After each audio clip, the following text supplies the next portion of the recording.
Bab 33. Tidak bisa menceraikannya. Kembali ke rumah, Mulan Rantai duduk di sofa dengan wajah gelap dan tidak mengatakan sepatah kata pun untuk waktu yang lama.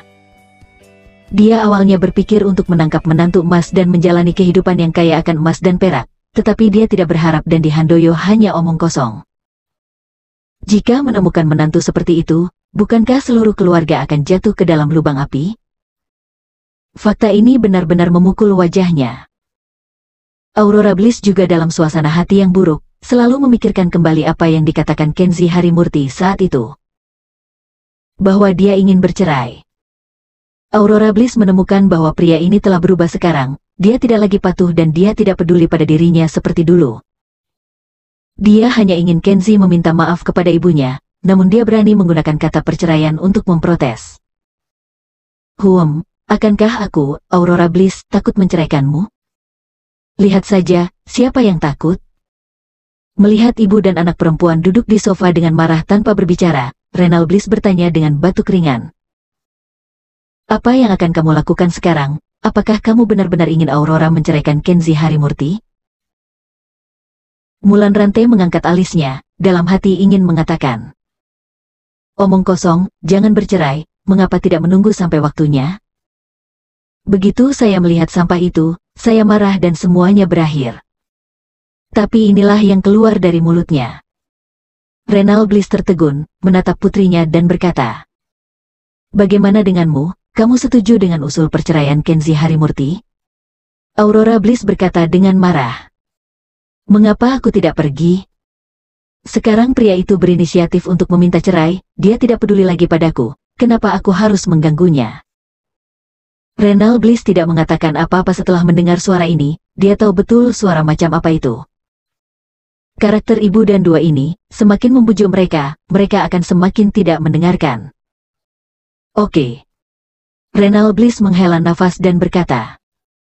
Karena kalian semua memiliki ide ini, maka aku tidak akan mengatakan apa-apa, ceraikan saja sesegera mungkin. Tapi ulang tahun ketiga kematian lelaki tua itu belum datang. Menurut wasiat yang dibuat oleh lelaki tua saat itu, Aurora, sebaiknya kamu pergi ke perusahaan besok dan mengambil inisiatif untuk mengajukan laporan pengunduran diri dan serahkan posisi presiden. Dan Mulan Rantai, kamu bersiaplah untuk pindah. Villa ini secara khusus dialokasikan kepada kita oleh orang tua itu untuk menenangkan emosi Aurora. Karena tidak mau mematuhi kehendaknya sekarang, saudara-saudaraku pasti tidak akan melewatkan kesempatan ini. Mereka akan menggunakan ini sebagai alasan untuk memaksa kita pindah dan membagi rumah ini. Apa yang dikatakan Renal Bliss memang benar. Ketika lelaki tua itu masih hidup, untuk mensukseskan pernikahan Aurora Bliss dan Kenzi Harimurti, Aurora Bliss tidak hanya dijadikan presiden, tetapi juga membiarkan keluarga Renal Bliss tinggal di properti terbaik keluarga Bliss, hanya untuk membuat Aurora merasa nyaman dengan Kenzi Harimurti. Karena meninggalkan surat wasiat, saudara laki-laki Renal Bliss cemburu, tetapi mereka tidak bisa mengatakan apa-apa. Jadi jika keluarga Renal Bliss tidak mematuhi wasiat yang ditinggalkan oleh orang tua mereka, kerabat itu akan memiliki kesempatan untuk menggugat. Mereka tidak akan pernah duduk dan menonton keluarga Renal Bliss terus menikmati warisan orang tua, dan pasti akan bersaing untuk mendapatkan properti dan manajemen perusahaan keluarga. Setelah mengklarifikasi apa yang dia katakan, Renal Bliss berbalik dan menggelengkan kepalanya. Jika tidak ada pendapat lain, saya akan memanggil Kenzi Harimurti kembali dan memintanya untuk segera menceraikan Aurora. Mulan Rantai tersipu dan berjuang untuk waktu yang lama, kemudian akhirnya berseru. Kembalilah, pernikahan ini tidak dapat diceraikan untuk saat ini.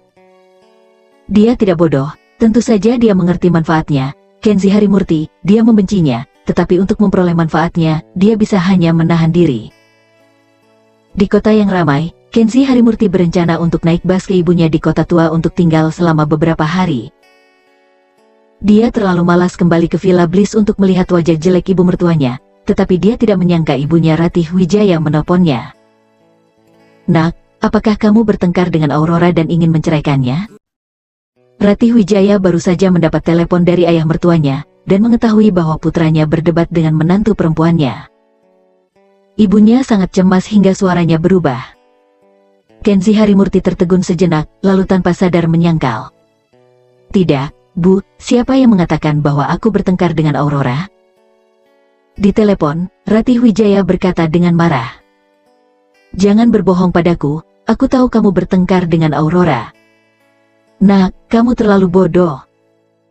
Memiliki gadis yang baik seperti Aurora sebagai istrimu adalah berkah yang tak bisa kamu dapatkan dalam beberapa kehidupan. Bagaimana kamu bisa tidak menghargainya sama sekali?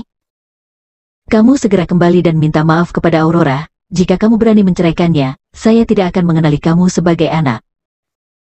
Setelah mendengar panggilan ini, Kenzi Harimurti benar-benar tidak tahu apakah harus tertawa atau menangis.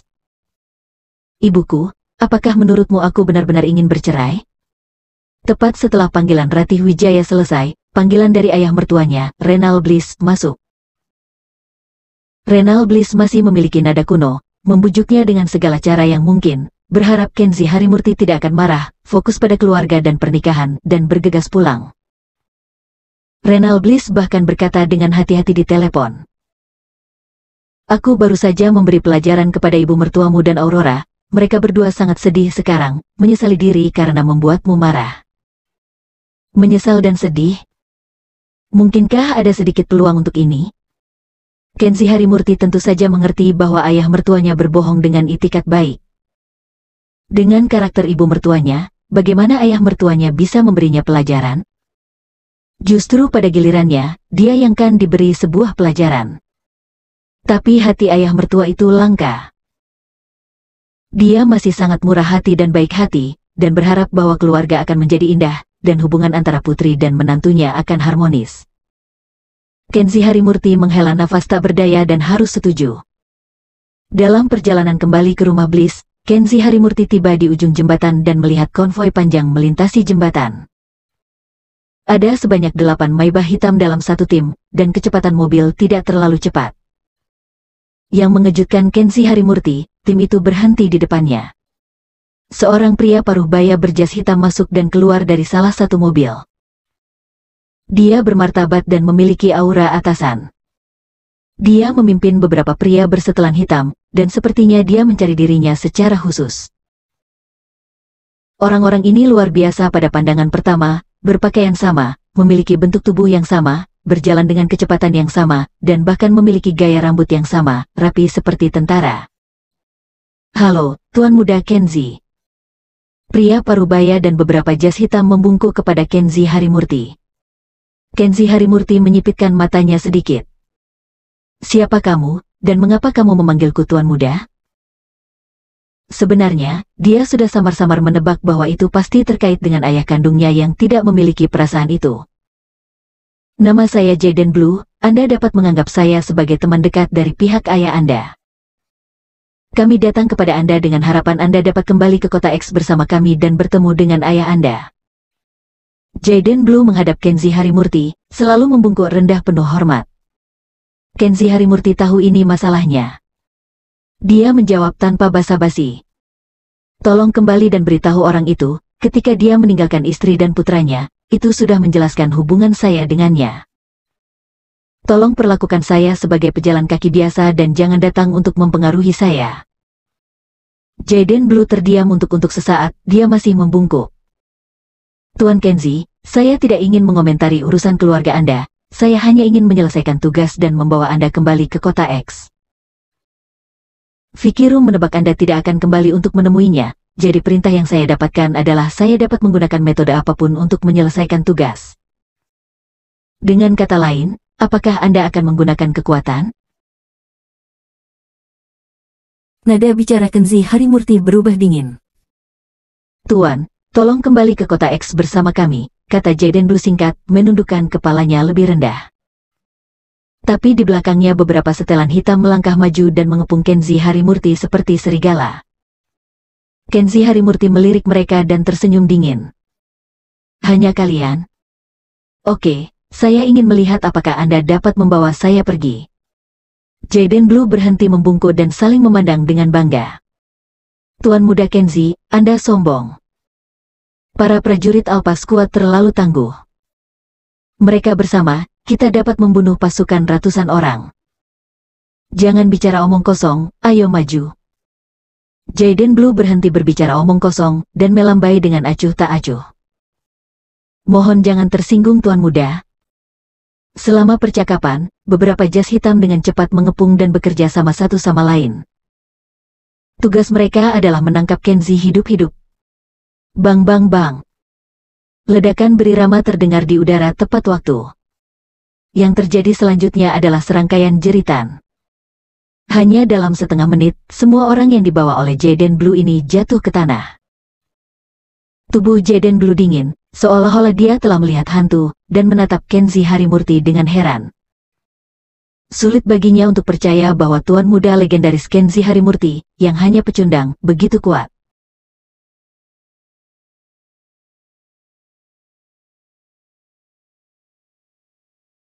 Bab 34.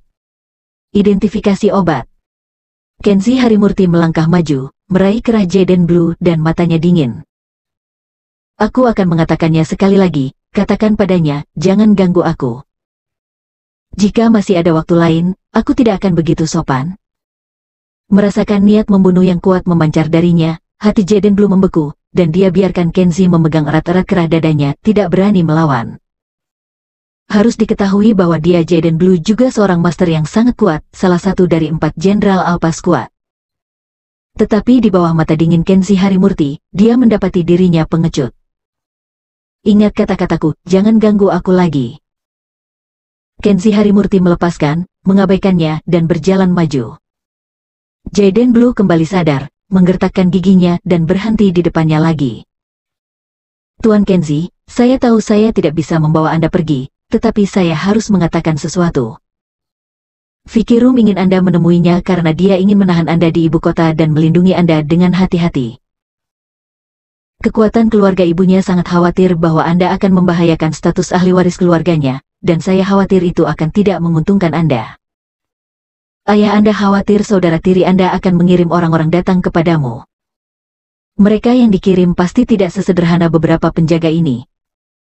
Kenzie Harimurti diam-diam mengerutkan kening setelah mendengar ini. Saudara tiri, ingin mencari masalah untuk dirinya sendiri? Dia merasa sangat panas. Memiliki ayah biologis yang menelantarkan istri dan anak-anaknya itu sudah menyakitkan. Dia tidak pernah memberinya kehangatan dan manfaat sejak dia masih kecil, dan dia dipandang rendah di mana-mana. Sekarang saat dia sudah dewasa, dia hanya ingin menjalani kehidupan kecilnya sendiri dengan tenang. Tapi saudara tirinya takut tidak dapat warisan, jadi harus berurusan dengan dirinya sendiri. Orang sering mengatakan ayah selingkuh, tetapi ketika dia datang kepadanya, dia menjadi anak yang selingkuh. Tuan Kenzie, Jaden Blue berkata dengan tulus. Jika kamu kembali ke ayahmu bersamaku, tidak hanya keselamatan pribadimu yang terjamin, tetapi kamu juga akan memiliki peluang besar untuk menjadi penerus keluarga. Prospek masa depanmu tidak terbatas, membawahi lebih dari 10.000 orang. Menghadapi bujukan pahit Jaden Blue, ada jejak penghinaan di mata Kenzie Harimurti. Jangan lakukan ini. Dia adalah dia, dan aku adalah aku. Aku tidak ingin ada hubungannya dengan dia. Katakan pada saudara tiri yang bajingan itu setelah kamu kembali, lebih baik tidak menggangguku, kalau tidak, jangan salahkan aku karena kejam dan kasar. Meninggalkan kata-kata itu, Kenzie Harimurti melangkah pergi. Hanya Jaden Blue yang tersisa, menatap punggungnya dengan bingung.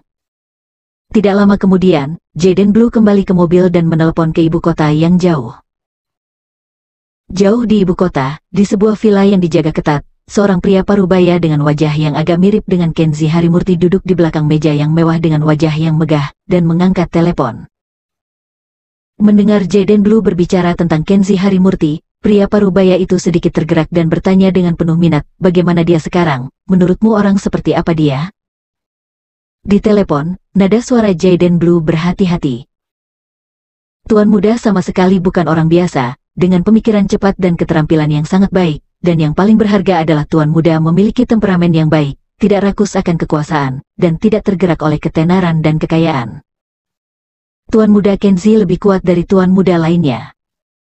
Pria parubaya itu tidak berbicara setelah mendengarnya, dan tampaknya jatuh ke dalam periode perenungan yang singkat. Jaden Blue telah berada di sisinya selama bertahun-tahun. Berdasarkan pemahamannya tentang Jaden Blue, dia adalah bawahan yang setia dan orang yang berhati-hati dalam kata-kata dan perbuatan, dan jarang membuat komentar tentang urusan keluarganya. Alasan mengapa Jaden Blue mengucapkan kata-kata ini secara tidak normal dapat menunjukkan bahwa Kenzie Harimurti benar-benar memiliki sesuatu yang istimewa, yang membuat bawahan yang sangat arogan ini memiliki tingkat kekaguman yang tinggi. Di hati pria paruh baya itu, penyesalannya pada Kenzie Harimurti menjadi lebih berat.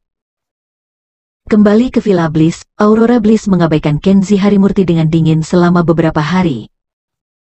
Jangankan berbicara dengannya, dia bahkan menutup mata, sikap dingin dan acuh tak acuh. Tentu saja Kenzie Harimurti mengerti bahwa kata-katanya "saya ingin menceraikannya" sangat melukai harga dirinya. Seorang wanita yang bangga seperti Aurora Bliss tidak tahan dengan rangsangan semacam ini. Selain Aurora Bliss, wajah ibu mertuanya Mulan Rante bahkan lebih buruk. Dia sering menuduh dan memarahi, mengatakan kata-kata jahat yang tak ada habisnya, dan kadang-kadang bahkan mengeluh tentang kakek keluarga Bliss tua yang sudah meninggal, memarahinya karena membawa serigala bermata putih ke dalam keluarga Bliss. Kenzie Harimurti tidak mengatakan sepatah kata pun. Melihat betapa sulitnya bagi ayah mertuanya, menganggapnya sebagai telinga yang tuli. Sore ini, Kenzie Harimurti tidak ada kerjaan, jadi dia melihat berbagai pengetahuan investasi di komputer. Sekarang dia memiliki dana 10 juta di tangannya, dan dia ingin memulai bisnis. Tentu saja, 10 juta harus disembunyikan dari ibu mertuanya, jika tidak, dengan karakter serakah Mulan Rante, dia pasti akan mengacaukannya lagi dan meminta uangnya. Pada saat ini telepon berdering. Itu adalah telepon dari Rumi Smith, dengan nada yang lebih sopan, seolah-olah dia ingin meminta bantuan Kenzie Harimurti. Kenzie Harimurti setuju, menutup telepon, dan datang ke kawasan industri perkotaan, sebuah perusahaan farmasi yang didirikan oleh Rumi Smith pada tahun-tahun awalnya, perusahaan farmasi Mediclassic Pam. Rumi Smith dan Saint Zaya sudah menunggu untuk menyambutnya di gerbang pabrik farmasi. Ketika mereka melihat Kenzie Harimurti mendekati pintu, mereka dengan antusias melangkah maju dan mengundang Kenzie Harimurti ke aula resepsi. "Adik laki-laki, senang kamu ada di sini, ada sesuatu yang ingin aku minta bantuanmu." Rumi Smith dan Kenzie Harimurti duduk bersama, dan Saint Zaya segera membawa 2 pil. "Adik laki-laki saya telah melakukan banyak penelitian tentang pengobatan tradisional. Saya ingin meminta adik laki-laki saya untuk mengidentifikasi mana dari 2 pil yang lebih unggul dan yang lebih rendah, dan seberapa efektifkah mereka." Rumi Smith secara pribadi menyerahkan kedua pil untuk Kenzie Harimurti. Kenzie Harimurti bertanya-tanya diam-diam, "Anda sudah memiliki pabrik farmasi yang begitu besar, Anda harusnya memiliki tim peneliti farmasi profesional. Apakah Anda perlu bertanya kepada saya tentang masalah obat semacam ini? Apakah Anda ingin menguji tingkat identifikasi obat saya?" Kenzie Harimurti tidak mengatakan apa-apa, mengendus pil di tangan kirinya, memikirkannya dengan hati-hati, dan kemudian mengendus pil di tangan kanannya. "Yah, itu benar." Kenzie Harimurti mengangkat pil di tangan kanannya dengan kekaguman. "Pil ini memiliki beberapa latar belakang. Itu harusnya obat rahasia kerajaan di istana kerajaan selama dinasti XXX, memelihara energi, menyehatkan ginjal, dan mengisi esensi. Itu milik raja dinasti ke-30. Obat afrodisiak kerajaan dapat dianggap sebagai obat kesehatan yang cukup bagus, dikenal dengan nama pil kebahagiaan." Rumi Smith dan Saint Zaya berkata setelah mendengarkan melirik ke arahnya, dia terdiam di dalam hatinya. Kenzie Harimurti dapat mengetahui dengan tepat dari mana pil itu berasal hanya dengan melihatnya dengan santai. Fondasi obat seperti itu benar-benar tak terduga. "Tapi saya sangat terkejut. Formula obat rahasia ini dirahasiakan. Catatan medisnya sangat sedikit, dan hanya sedikit orang yang tahu formulanya. Bagaimana Anda bisa mengembangkan pil kebahagiaan ini?"